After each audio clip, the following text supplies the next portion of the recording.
Our second game in this chapter was will be the game played 32 years ago between Viktor Korchnoi and Jan Timman. Let me first get first moves in the opening, then we can start to understand the way Korchnoi was building up his middle game strategy. Actually, in both cases, Kramnik and Korchnoi, when they were choosing an openings, they also did choose middle game strategies, because nowadays opening and middle game is in a way connected, because when you are choosing opening, you kind of need to understand what are you aiming for, which kind of play. And in Korchnoi's case, we have this Nimzo Indian, one of the main lines. This is a little bit less played on knight e2. I mean, people more play, let's say, maybe bishop b7. This was played even in time of Botvinnik, or even bishop a6, also played in the time of Botvinnik. But c5 is definitely a move which became viable some number of years. And after a3, bishop a5,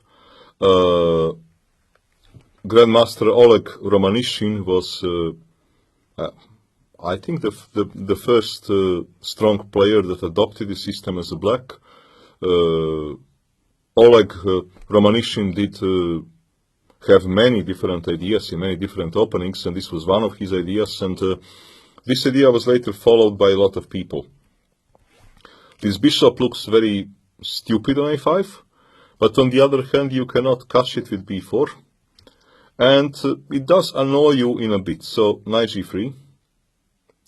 By the way, it's important to say that maybe, okay, white can play the same stuff without including moves rook b1, knight a6, but it is clever for white to include those moves. Why?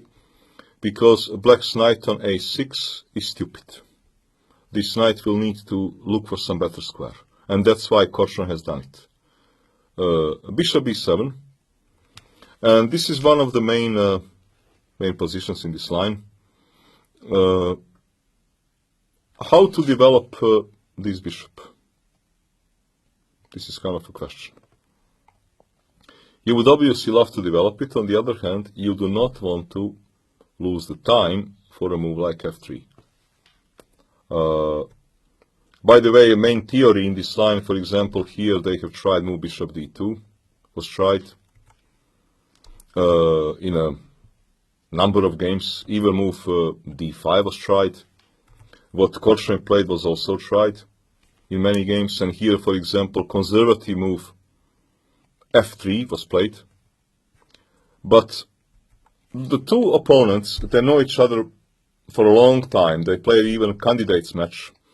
And Viktor knows that Jan likes structured position. Timman likes structured position where he can use his positional skills, which he has plenty of. He can use his positional skills to determine the game to be balanced and to go direction where he wants to. Korchnoi, even though, of course, understanding chess very well and being a great positional player himself, still wants to unbalance the game as early as move 9. Viktor Korchnoi, I have played him many times in my life, was very good at reading his opponent's mind and trying to find something which does not need to be great for him, but needs to be, or he will think that it will be, uncomfortable for his opponent. And here he actually decides to play move bishop d3, sacrificing a pawn, and actually making game unbalanced and unclear as early as move 9. If Timman doesn't grab a pawn, white has easy life. White is simply going to castle. Let's say that black would ignore. White would then simply castle. He did not spend the time on move f3, and white is simply having advantage. And also psychological advantage, because with this move, white is telling black, okay, you dare to take my pawn, black castled. If black castles, then white simply castles. And like in a poker game, he says, I dared you. Well, you didn't have a balls, so you lost your big blind. Now I'm a bit better, now we continue playing. That's more or less. So Timman, he takes a pawn. First he damages the structure, and now he grabs his pawn. Rook g1, bishop e7. Let's see what we get here. White is going to have a strong pawn center, and he pushes in d4, but he's a pawn down. Black has stupid knight on a6. That's why Korchnoi was smart to include rook b1, knight a6, because this knight will need to move somewhere. It is going to cost time. On the other hand, what is a problem for White is that he does not have any immediate threats. He's pawn down with no immediate threats. Black plays d6 to stop the pawn push. Those are kind of positions where you need to actually trust yourself, which Korchnoi does in this case. Computers here do not help, because if you would tick on your engine, you will find many possibilities to be, let's say, to be roughly around zeros. Take or leave 0.1 up or down, to be around zeros. And it is obvious that White is having some compensation. White has more space than a bishop pair, but it is also obvious there is nothing immediate. And how to play this position? One way would be to play a move like queen e2, trying to push f4, or to consider maybe even f4 immediately. But okay, you don't want to do this so fast because you don't want to close this bishop. Second option is maybe to develop a bishop. What Korchnoi does, he does something which has pluses and minuses. You should always play it on a side where you are stronger, which is in this case king side for White. Removing the defenders make sense. Okay, this is not a defender, this is not a defender, this is stranded piece. Black king does not have too many defenders. Defenders on a king side, which White is going to attack, is this knight. So what Korchnoi does, he removes the defender. Now we have White having extra attackers, more pieces on a king side. So you attack on a side where you have more pieces. The drawback, he trade a piece of. White here, the drawback of this philosophy is that here White has more space. The side with more space normally keeps pieces, and White is pawn down. The side with the less material normally keeps pieces. Korchnoi makes an exception because he wants to remove the defender. Takes. Timman plays move queen f6. Very logical move. Computer engines suggest also move g6 because computer doesn't give a damn about those squares. Easy for computer, difficult for a human. Queen f6 is much more human move. Rook g3. Korchnoi would like to play move bishop g5, but he wants his rook to be defended. This is the one thing which he would like to do. Second thing, he would like to push e5, and then he wants his rook on g3 in order to protect square f3, so that his queen can never go to f3. What was also interesting possibility was, let's say, to play move bishop c2. Because what would I like to do? I would like to win a queen. Let's say that you play some, I don't know, some stupid move. Let's say that you give me a move. Or you don't give me a move. Let's say you want to improve your knight. You play move knight b8. You need to play move knight b8 in order on check to have move bishop c6, because you obviously cannot move king, because it will cost queen. Right? Bishop g5 and queen cannot move, will be check. So, but on move knight b8, I can, for example, now play move e5 if I want to. Takes. With my bishop on d3, let's say, black would be having, let's suppose, just to explain why not to push it immediately. Because you may argue, if I want to push, what is wrong with grabbing this pawn instantly? Well, there is a difference, because now when you take, I will take, bishop takes, you grab your pawn. I have this nice tempo move. forcing a trade of bishops, which is favoring me. Why? Because, well, the pawn structure is not so fantastic. And black is having, black has actually nothing to complain about. In such a position is not the same, because now when you trade queens, I take on g7, you first need to move your knight, so knight is not a great piece, and then to try to castle. White should have some advantage here in this ending. White has lousy pawns, but white has a bishop pair, and black is having some dark square weaknesses. Korchnoi decided to play move rook g3. He doesn't want immediate e5 because of obviously queen f3, what I mentioned already. So he plays move rook g3. Now he wants move e5. Timman plays move e5 himself.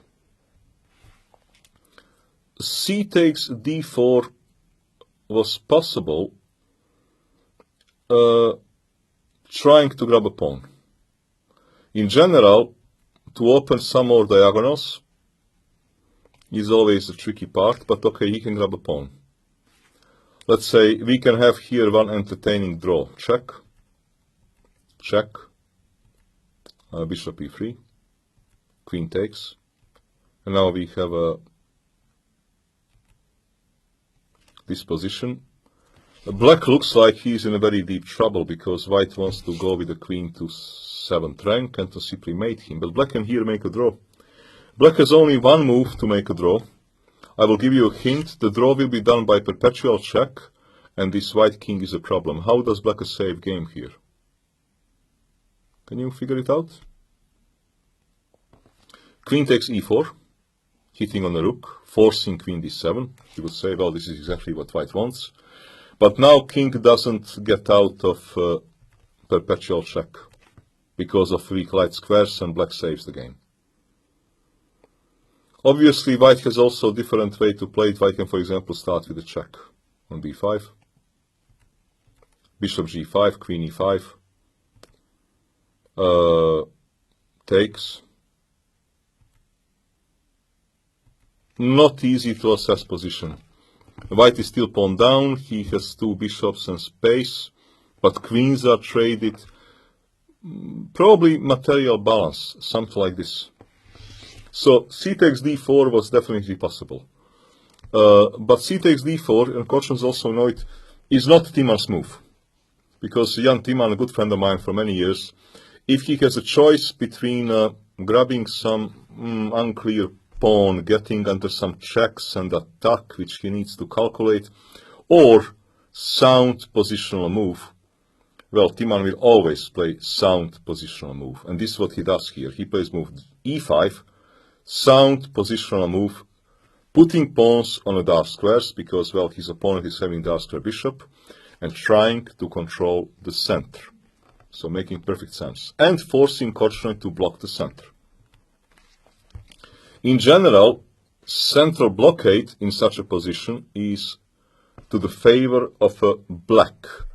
I have often argued in such a position, let's say white should, as long as he can, try to keep the dynamics because he has more space, better pawn in center, and potential breaks. Once the position is closed in center, the value of a knight increases compared to bishop because you can reshuffle this knight and try to keep the stuff blocked and the bishop under control.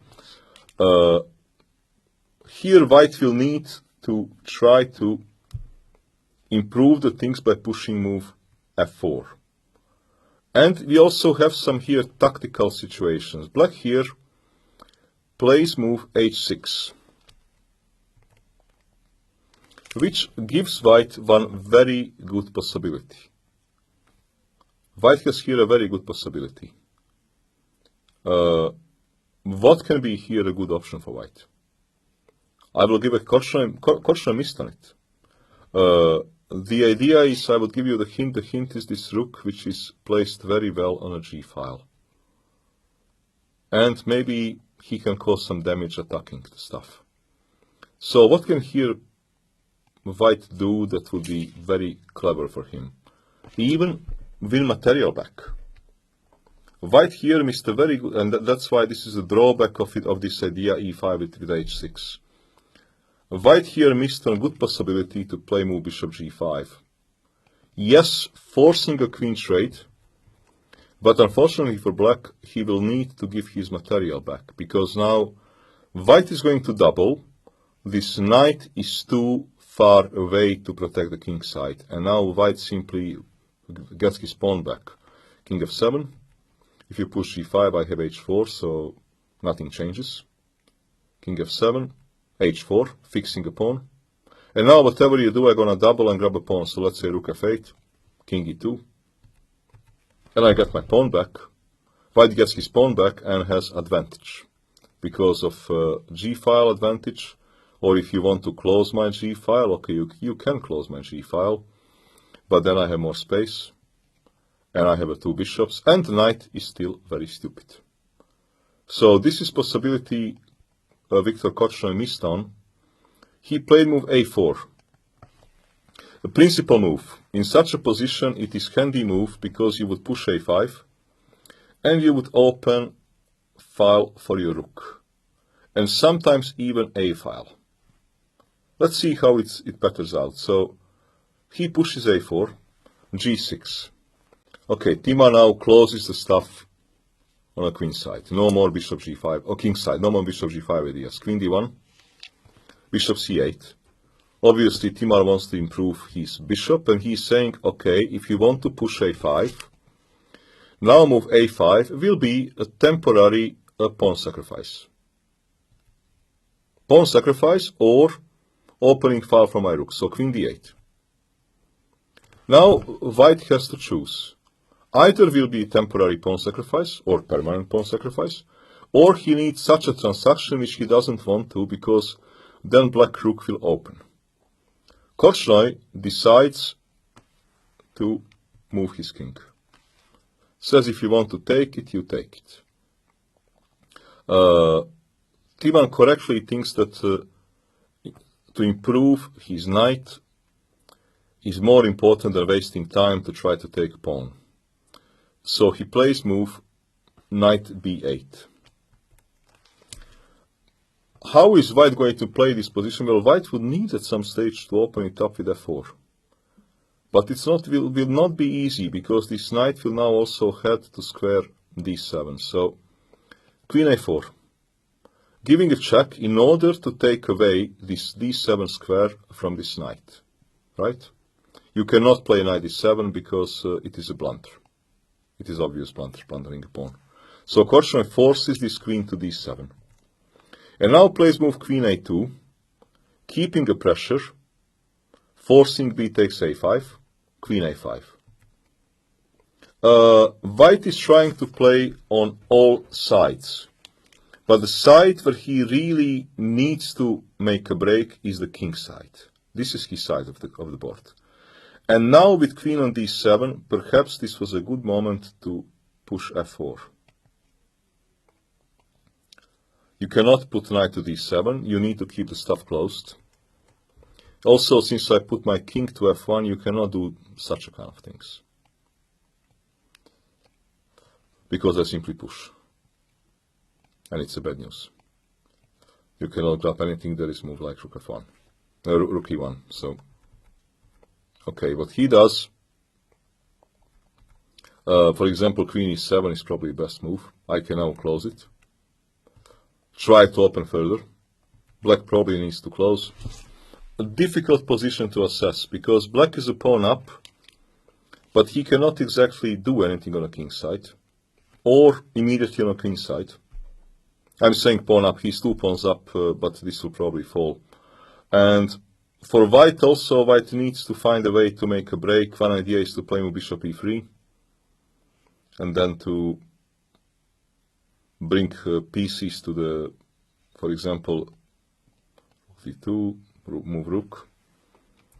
Second idea on f6 is maybe to move queen. Then you did not exactly collect the pawn, but maybe this double is not so important. Third idea is simply to maybe move the king immediately, but maybe better bishop e3, and I want maybe now also another plan to move the king and to move the rook.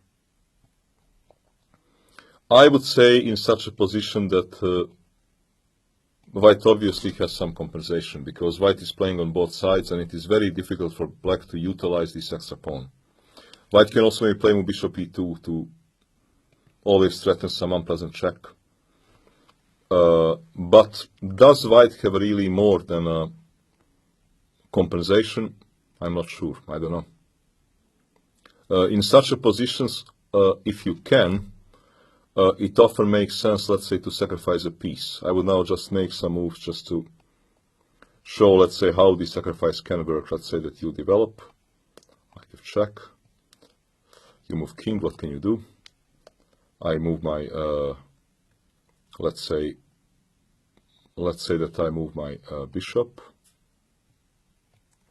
You move your knight.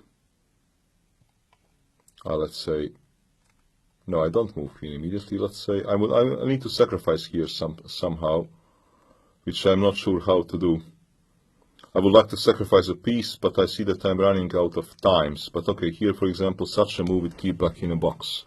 You cannot move knight because I would take. And I would ultimately, what I would love to do is maybe to play move. I also want to play move queen c7 now. So actually now all of a sudden I have many threats. And it is not so easy for black. What I meant by sacrificing bishop, this is some ideal world if I play move bishop, king, double, and at some moment I will dream about sacrificing a piece on g5. What I want to say is that this position, it is not so easy as to how is white going to break black, but it is also very hard to see how is black going to entangle. Korchnoi decided to take this pawn, which grabs a pawn, but it costs time. Queen d8, good move. Timman wins the time and now moves his king. Now actually f4 is no longer so great because knight develops. King g1. He's preparing f4. Now he wants to push. Most probably the best move here for black was actually to play move g5. And I think that then white would have had regretted as to why he wastes time on queen a5 to grab this pawn, instead of actually pushing f4 immediately.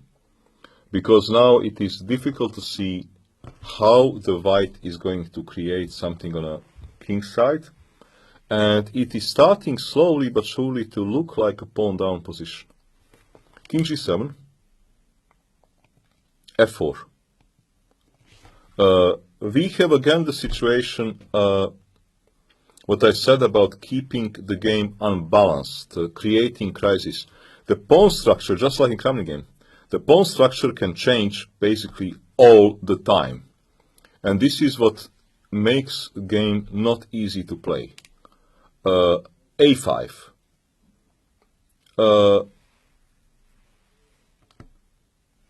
Timman wants to play on the side where he is stronger. He wants to have a possibility to push this pawn.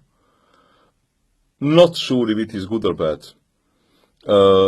I would have had preferred maybe queen e7 to have ability to also take with my queen to e5. Timman is not bothered with this. He played move a5. And Korchnoi decided to take, to force pawn take, because now there is potential weakness. I have potential passer. And okay, I would try to utilize the f-file. This is what Korchnoi does. He plays bishop e3, knight d7, rook f1, queen e7, double. Black prefers to keep his structure intact. So he plays move rook f8, which is very understandable. Rook 1 to f2, willing to be flexible, so this rook can also sometimes move to g file. He wants to be able to play on all files. Sensible decision. Rook a6. In such a position, rook is almost always good on a6 because it supports his pawn, and it is also defending. It is decent defensive piece. Bishop c2. Queen d6. Queen is normally a terrible blockading piece, the worst one. But Timman here judges that position is closed and that white cannot improve so easily. He could have played a move, let's say like rook f6, to trade material and to give a pawn back. Not easy to say. Let's say game can continue like this. And this is probably a draw by perpetual check. Let's say rook f7.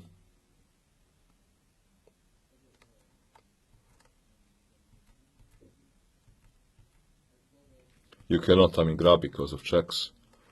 And if you want to keep your material, because I want to double check, king takes, queen d2, and queen c2. This is, for example, my idea.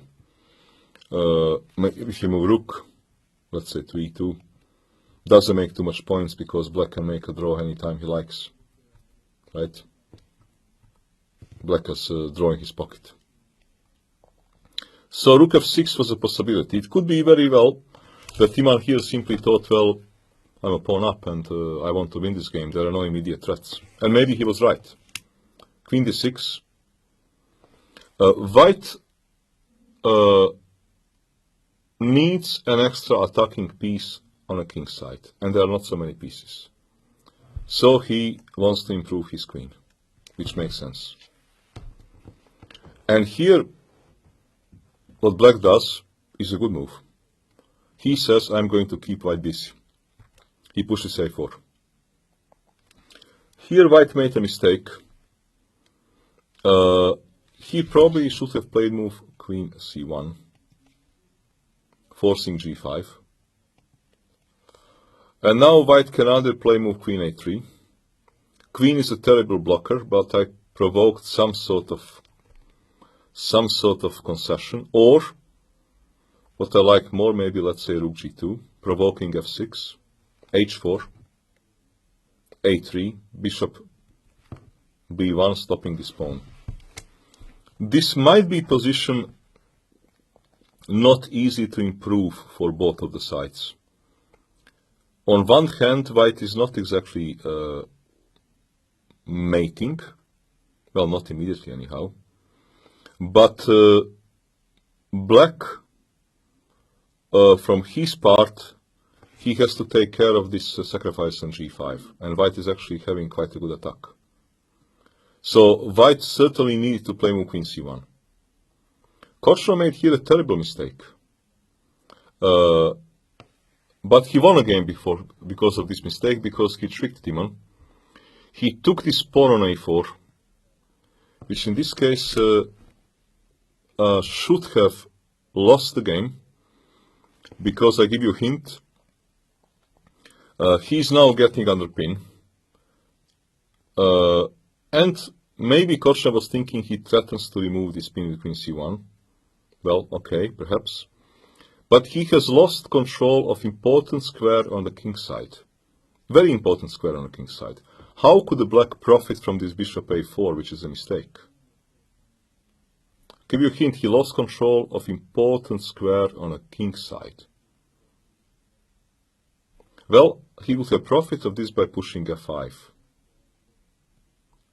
Because I want now f4 to close this bishop, so it's necessary to take.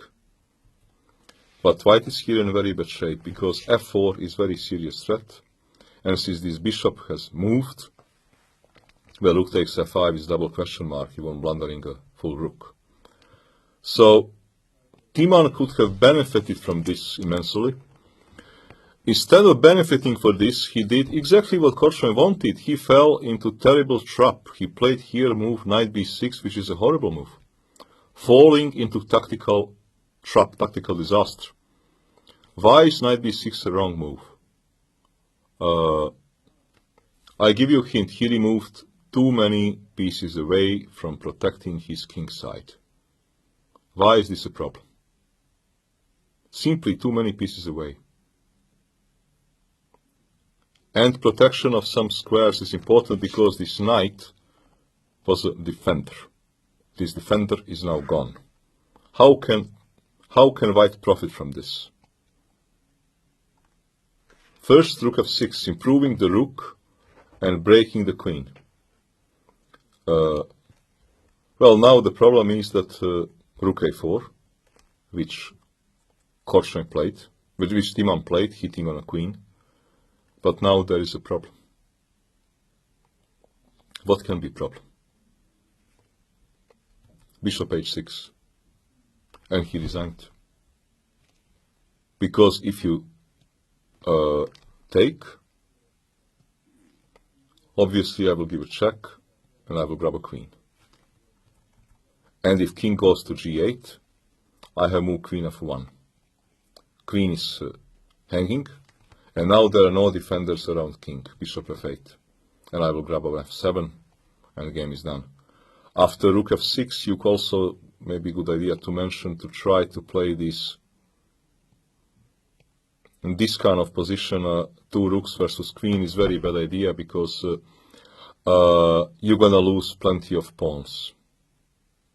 Or maybe like this check, maybe even better check, king must go away, bishop tempo, and next move bishop takes c5. And everything is falling. So actually, bishop a4, which was supposed to be a losing blunder, turned out to be a winning move, because black fell for a relatively, on this level, on the level that Korchnoi and Timman are, were easy to see tactical trick. But when composition is changing all the time, what you noticed, people are much more prone to make blunders. And Victor managed for I don't know how many times in his career to confuse his opponent, and Timman did not take his chance with f5, obtaining very large advantage. So this is one of voluntary creating crisis, influencing run of play, because player believes that he will handle it better than his opponent. I will now, the third example will have to do, which will come after this, will have to do with creating crisis when you feel that situation is not exactly going the way you would love to.